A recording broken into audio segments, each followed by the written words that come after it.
Bienvenidos, buenos días. Seguimos acompañándolos en Mañanas Blue. Hoy es martes 17 de diciembre y seguimos con ustedes. Saludo a quienes a esta hora se suman a nuestro canal de YouTube. Gracias por estar con nosotros con muchas noticias terminando este año 2024. El gobierno se despide de esta legislatura en el Senado con una nueva derrota en el último día de sesiones ordinarias en el Senado, y a pesar de todos los esfuerzos que hizo el ministro del Interior, Juan Fernando Cristo, esa Cámara, el Senado, hundió la reforma política y por ahora no habrá cambio de reglas de juego para las elecciones. Era una reforma política con artículos clave como la conformación de listas, la financiación de las campañas políticas y cambios en las funciones del Consejo Nacional Electoral. Una reforma no exenta de controversias sobre el año en el que entraría en vigencia. Diferentes voces señalaban que algunos buscaban ventajas rumbo a las elecciones del año 2026, mientras que otras voces, como la de Humberto de la Calle, pedían que se hundiera porque consideraba que tenía muchos problemas, muchas dificultades. Se trata de una reforma constitucional y esta reforma tenía que quedar aprobada antes del 16 de diciembre en sesiones ordinarias, es decir, tenía este lunes el último plazo, la última oportunidad, y por falta de quórum la plenaria del Senado la hundió. La verdad es que desde la semana pasada venía con muchas dificultades la reforma política en tiempos, porque hubo unas discusiones muy largas sobre otro proyecto, incluso promovido por congresistas del Pacto Histórico. La reforma política es la segunda derrota del gobierno del presidente Petro en una semana. La semana anterior había naufragado en el Congreso la reforma tributaria. Con razón reconoce el ministro del Interior, Juan Fernando Cristo, que se está convirtiendo en un ministro experto en hundimientos, aunque él prefiere culpar a los congresistas, a la mesa directiva del Senado, de la crisis que está viviendo el Ejecutivo con el Legislativo.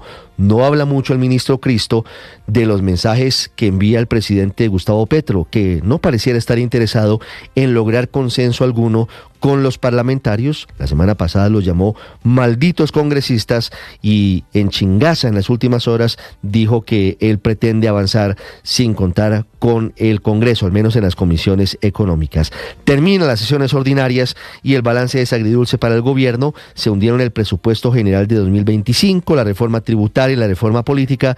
Sin embargo, se aprobó la reforma al Sistema General de Participaciones para darle más dinero a las regiones en una reforma controvertida, y anoche pasó en 4 de 8 debates el proyecto de ley de acto legislativo de transfugismo para que los parlamentarios puedan cambiar de partido por una única vez sin caer en doble militancia.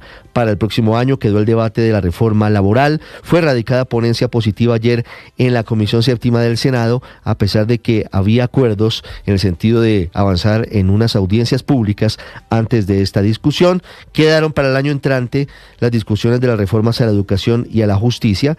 El ministro Cristo insiste en que habrá reforma política el año entrante y que buscará mesas de trabajo. Distinto es el panorama de la reforma a la salud, que finalmente se va a debatir durante las sesiones extras desde hoy hasta el próximo jueves en la Cámara de Representantes. Ese es el único tema pendiente en el Congreso antes de Año Nuevo y del receso legislativo hasta el mes de febrero, con alertas desde diferentes sectores advirtiendo que mientras el país está en modo novena, en modo natilla y buñuelos, en la Cámara van a discutir y muy seguramente van a aprobar una reforma muy controvertida, porque diferentes sectores de pacientes y de médicos dicen que no hay consenso sobre esa reforma a la salud, mientras Colombia celebra, la Cámara aprueba. Hablando de salud, ya les voy a explicar las razones del carcelazo contra el ministro Guillermo Alfonso Jaramillo. Un juez de Bogotá ordenó una multa y 3 días de arresto por incumplir una orden judicial de tutela del 2022 que ordenaba sacar del mercado todos los insecticidas con clorpirifos, una sustancia considerada perjudicial para la salud humana. Es una decisión que todavía no está en firme. Vamos a hablar también de los desacuerdos que hay en la mesa tripartita de empresarios, trabajadores y gobierno para definir el aumento del salario mínimo del 2025. Las centrales obreras siguen en el 12% de aumento que están pidiendo. Los empresarios no se ponen de acuerdo y no hacen público el ofrecimiento, mientras que la ministra de Trabajo, Gloria Inés Ramírez, dijo que este miércoles será el último plazo para un acuerdo, o de lo contrario, aseguró, el gobierno expedirá ese aumento por decreto. Hablaremos también de 2 peleas cazadas por el presidente Petro que tienen respuestas, una muy dura del Consejo de Estado en pleno en cabeza de su presidente Milton Chávez, exigiéndole al jefe de Estado que pare los ataques contra las decisiones que toma el alto tribunal. El Consejo de Estado rechazó las críticas del presidente que sin sustento sugieren que las decisiones judiciales se toman con fines políticos o en detrimento de la voluntad popular. El Consejo de Estado dice además que es grave, sistemático e irrespetuoso lo que dice el presidente de la República. La otra pelea del presidente es con el gobernador de Antioquia, Andrés Julián Rendón, en torno a las vías 4G. El gobernador Rendón dice que el presidente, con su amenaza de quitar financiación a las autopistas, tiene una obsesión contra todo lo que signifique progreso y avance para el departamento de Antioquia. Les contaré detalles del cartel de los vándalos que publicó la policía de Cali con los mal llamados hinchas de América que protagonizaron los disturbios el domingo pasado en el Estadio Pascual Guerrero. Ofrece recompensas millonarias, 30 millones por la mayoría de ellos para quien encuentre y dé su identidad a las autoridades, 50 millones para quien entregue información del bárbaro que estaba disparando bengalas contra la policía en el Pascual Guerrero. La Fiscalía abrió investigación formal mientras que el país se prepara este miércoles para el primer partido de la final del fútbol profesional colombiano en el Estadio Murillo Toro de Ibagué entre el Deportes Tolima y Atlético Nacional. En el mundo hablaremos de la chispa que podría agravar la guerra entre Rusia y Ucrania. Fue asesinado en Moscú esta madrugada, a 6 kilómetros del Kremlin, el encargado de la división de armas químicas del ejército ruso. Les hablaré del terremoto de 7,3 que sacudió el archipiélago de Vanuatu en el Pacífico Sur y que provocó alerta de tsunami. Las imágenes son muy impresionantes de los daños y la destrucción que dejó este terremoto. Hoy, 17 de diciembre, es el Día del Piloto. Saludo a todos ellos y a todas ellas, por supuesto. Hoy se cumplen 38 años de un momento de luto para la prensa en Colombia. Hace 38 años fue asesinado, saliendo de las instalaciones del periódico, Guillermo Cano, director del periódico El Espectador, por cuenta de las balas asesinas del cartel de Medellín y de Pablo Escobar. Se cumplen también 194 años de la muerte del libertador Simón Bolívar. Hoy es el Día de la Justicia colombiana, y con palabras muy fuertes pidiendo el respeto por su independencia con el Consejo de Estado, y se cumplen 14 años de la tragedia de Gramalote. Desapareció el pueblo, 6.000 habitantes tuvieron que ser evacuados, no hubo fallecidos, pero fue un momento muy crítico del gobierno del entonces presidente Juan Manuel Santos. Gramalote en su totalidad tuvo que ser reubicado. 6 a 8 minutos, como siempre, es un gusto acompañarlos. Vamos a continuación con lo más importante en el resumen, en Voces y Sonidos, en Mañanas Blue.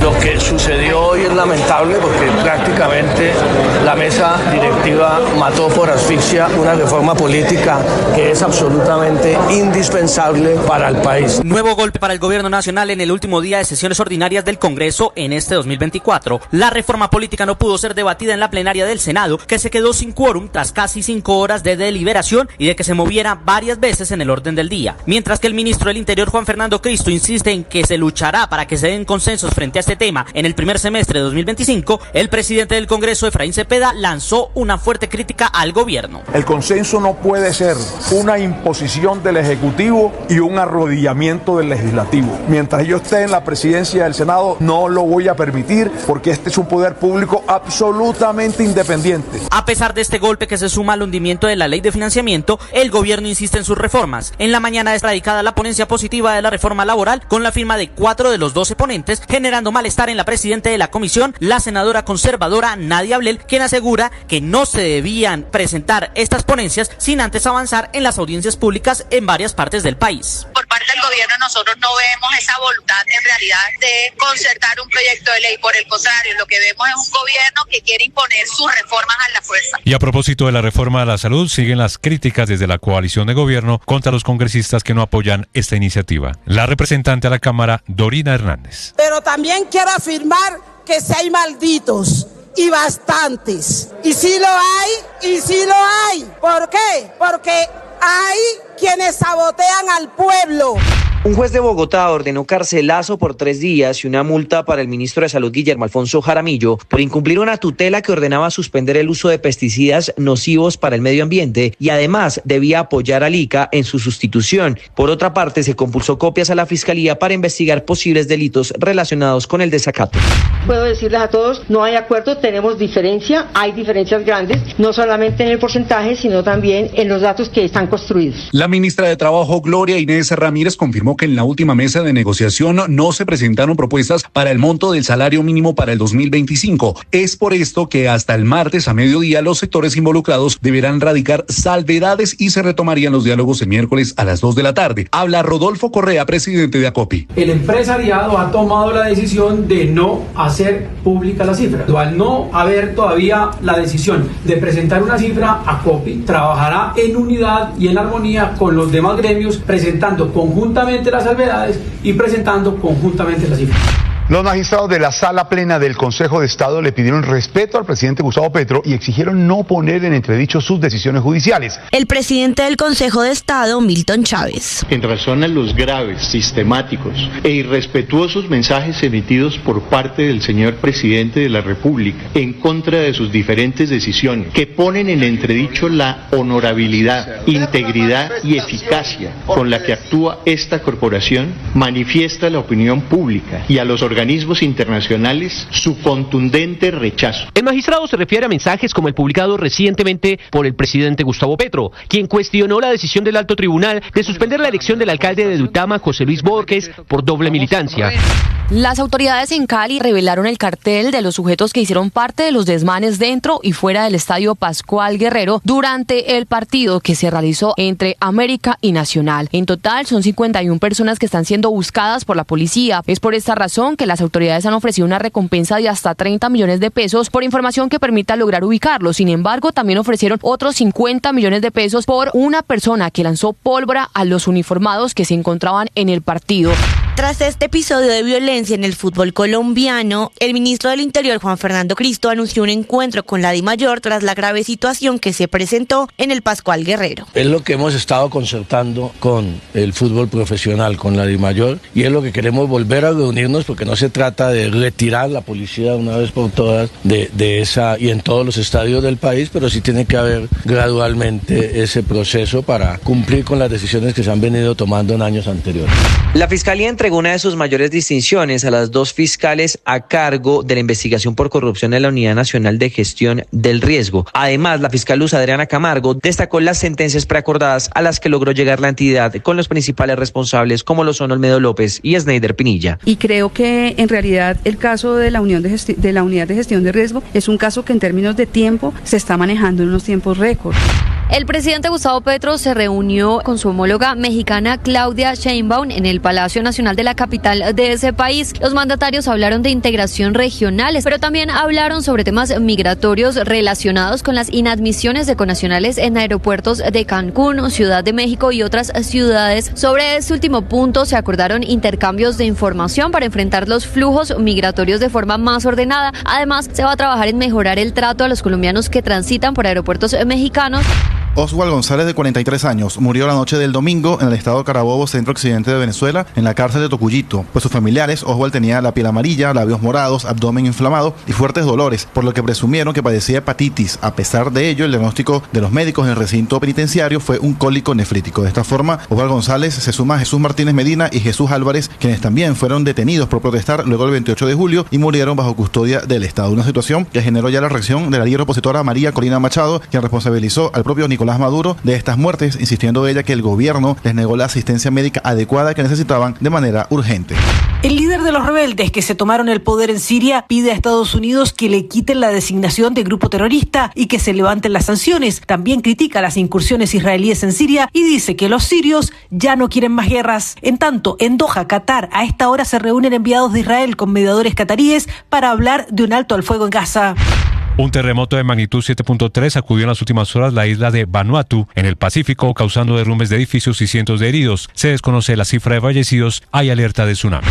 Los servicios de seguridad ucranianos estarían detrás del atentado que ha costado la vida esta mañana a Igor Kirillov, teniente general del ejército ruso y comandante de las fuerzas de defensa radiológica, química y biológica. Kirillov y su asistente han muerto por las heridas producidas tras la explosión de un artefacto explosivo colocado a la puerta de su domicilio en un patinete estacionado cerca de la entrada del inmueble.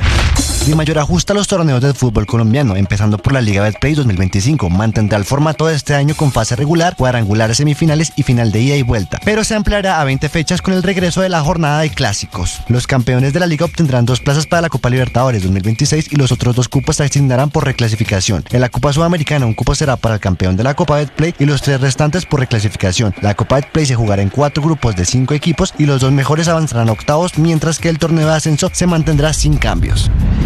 Estás escuchando Blue Radio.